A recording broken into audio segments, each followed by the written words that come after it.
ஏகேவை பார்க்க Korean Don ஏகேவை கொரியாவுக்கு invite பண்ணாரு. அந்த டான் யார் தெரியுமா? வாங் லீ.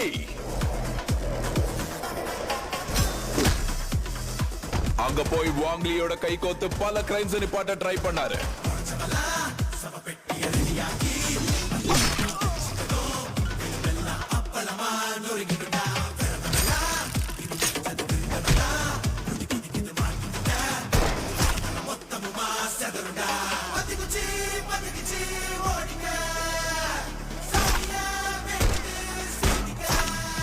அவர் தைரியத்தை பார்த்து கொரியன் கேங்ஸ் அவர் பின்னாடியே வந்தாங்க. அங்கதான் ஏகேன்ற ஒருத்தர் டிராகனா மாறினாரு.